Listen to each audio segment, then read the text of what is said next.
वहाँ के जो लोकल कम्युनिटीज़ हैं वो उस मैंग्रोव को ग्रो कर रहे हैं, फर्दर ग्रो कर रहे हैं। मुझे पता ही चला वहाँ के लोकल लोगों से कि फॉरेस्ट डिपार्टमेंट जो है बलूचिस्तान का वो उनको फ़ंड करता है और एक पौधा लगाने का उनको 3 रुपए मिलते हैं। तो वो सालाना कोई 20 से 25 लाख जो है ना पौधे लगा देते हैं उसको।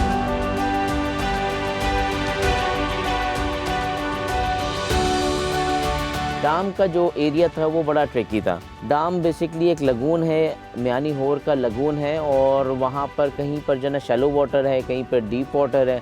डीप वाटर है तो वो 110-125 फीट का और शैलो है तो सिर्फ 5 फीट का। तो बड़ा ट्रिकी था कि हम लोग अंदर कैसे जाएं। हमें जो वहाँ के जो लोकल लोग थे उन्होंने बोला जो बोट्स अंदर जा रही हैं और बोट जो अंदर आ रही हैं आपने सिर्फ उसी ट्रैक को फॉलो करना है।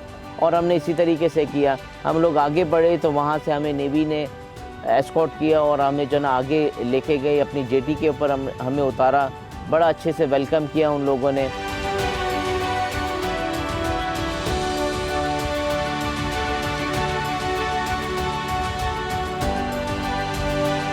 डाम में बड़ा हमने एंजॉय किया और वहाँ का लगून फ्रेश वाटर इतना अच्छा, वहाँ पे हमने कयाक चलाई हैं, उसमें भी बड़ा एंजॉय किया, मैंग्रोव्स एक्सप्लोर किए हैं, तो काफ़ी मज़ा आया इस साल हमें बोट रेली।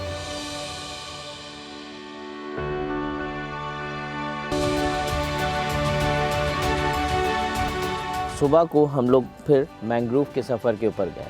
मैंग्रोव के सफ़र में जो है मैंने दो मैंग्रोव देखे हैं पाकिस्तान में। एक आपका जो केटी बंदर की तरफ है और दूसरा जो है ये यहाँ पर डाम की तरफ। दोनों मैंग्रोव बहुत डिफरेंट थे क्योंकि वहाँ का पानी इधर का पानी काफ़ी डिफरेंट है। और दूसरी चीज़ जो इंटरेस्टिंग थी वो ये कि वहाँ के जो लोकल कम्युनिटीज़ हैं वो उस मैंग्रोव को ग्रो कर रहे हैं, फर्दर ग्रो कर रहे हैं। मुझे पता ही चला वहाँ के लोकल लोगों से कि फॉरेस्ट डिपार्टमेंट जो है बलूचिस्तान का वो उनको फ़ंड करता है और एक पौधा लगाने का उनको 3 रुपए मिलते हैं। तो वो सालाना कोई 20 से 25 लाख जो है ना पौधे लगा देते हैं उसको। उससे 2 फ़ायदे होते हैं। एक तो ये कि वहाँ की इकॉनमी ग्रोथ हो रही है और दूसरा ये कि जो मूविंग सैंड जो बीच में हो रही है, रास्ते बंद हो जाते हैं, वो चीज़ होना कम हो गई।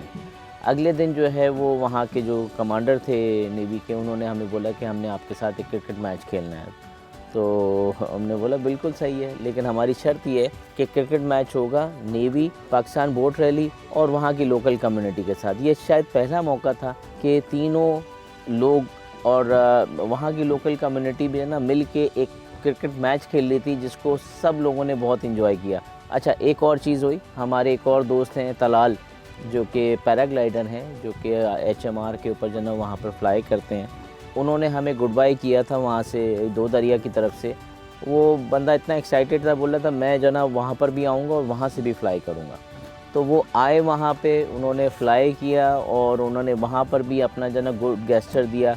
That was a superb experience. Navy ने भी देखा, वहाँ के लोगों ने भी देखा, हम लोगों ने भी इंजॉय किया।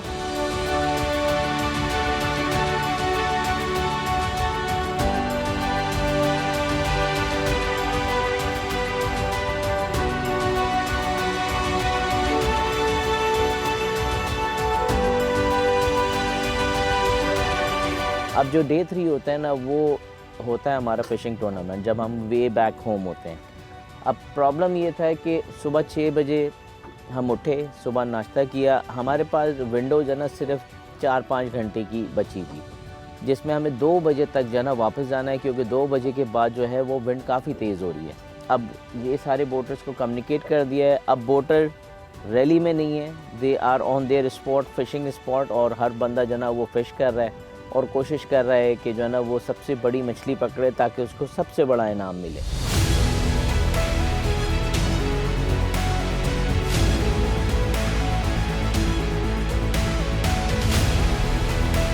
हम चन्ना पे हैं, फिशिंग टूर्नामेंट स्टार्ट हो चुका है और यहाँ पे हम अपनी लक ट्राई कर रहे हैं, बिकॉज फिशिंग टूर्नामेंट ऑन है और जो सबसे बड़ी मछली मार के ले जाएगा वही फर्स्ट विनर होगा। पूरी कोशिश है हमारी, best louvres, best formation, now it's all on luck कि किसकी लक सबसे ज़्यादा चलती है।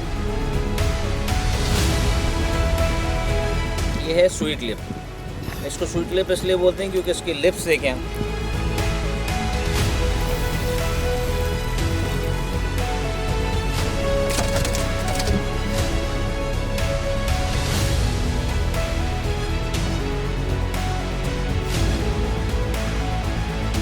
बोट रैली में इतना फ़िशिंग का टूर्नामेंट हुआ, मगर उसमें फ़िशिंग की फिजिबिलिटी इतनी अच्छी नहीं बन सकी।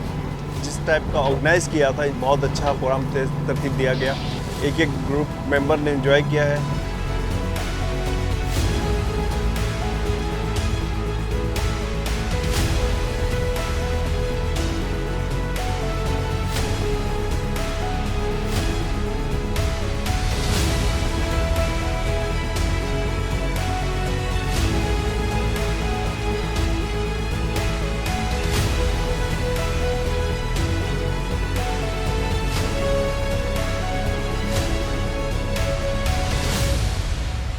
अल्हम्दुलिल्लाह we are back to our home और PF yard club boats park हो गई हैं अल्हम्दुलिल्लाह, बगैर किसी नुकसान के, बगैर किसी चीज़ के सब लोग जना खैर खैरियत से पहुंच गए हैं। स्कोर अभी पता नहीं है कि जना फ़िशिंग टूर्नामेंट का क्या स्कोर होगा। हमारा स्कोर तो अच्छा रहा। डाइविंग हम लोगों ने की और वहाँ से हमने जना कायो आइलैंड से कुछ फिशेस पकड़ी, ज़्यादा नहीं थी। हमें जो है वो इतनी मछली मिल गई कि घर के लिए जो है ना वो एक अच्छा कुक हो जाएगा, एक मील हो जाएगी। और बाकी दोस्तों का अभी पता नहीं है। और वहाँ से हम कायो आइलैंड से निकले हैं, फिर दोबारा फॉर्मेशन की बोट्स की और फिर हम लोग गए केप माउंजे की तरफ। केप माउंजे एक वो इलाका है जहाँ पर एक टावर लगा हुआ है, लाइट हाउस एग्जैक्टली, वो ब्रिटिशर्स के ज़माने का लगा हुआ है। वहाँ पे हमने रुके, वहाँ पर हमने साइट सीइंग की।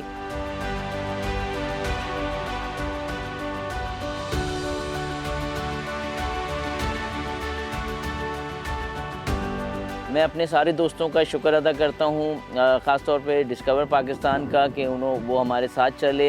वी आर लुकिंग फॉरवर्ड कि जनाब वो अगले भी प्रोग्राम्स में इस तरीके से जाएं हमारे साथ। और सीज़न 3 जो होगा पाकिस्तान बोट रैली का, it will be very exciting, क्योंकि हम लोग all the way from Karachi to Muscat, that will be the longest. हमने पिछली दफ़ा एक ब्रेक किया था रिकॉर्ड, हम अपना ही रिकॉर्ड दोबारा ब्रेक करेंगे। हम लोग कराची टू मस्कत जाएंगे, जिसमें हम लोग कराची, उड़मारा, गवादर, चाबहार और फिर ऑल द वे मस्कत, ये रूट होगा। अब कितने सारे हमारे साथ पार्टिसिपेंट आते हैं, लेट्स सी। और अब हम लोग वहाँ के जो बोटर्स हैं हमारे मस्कत के, दे आर ऑल्सो विलिंग कि जनाब वो हमारे साथ ज्वाइन करें जब हम लोग उनके वाटर्स के अंदर आएंगे। That will be really exciting.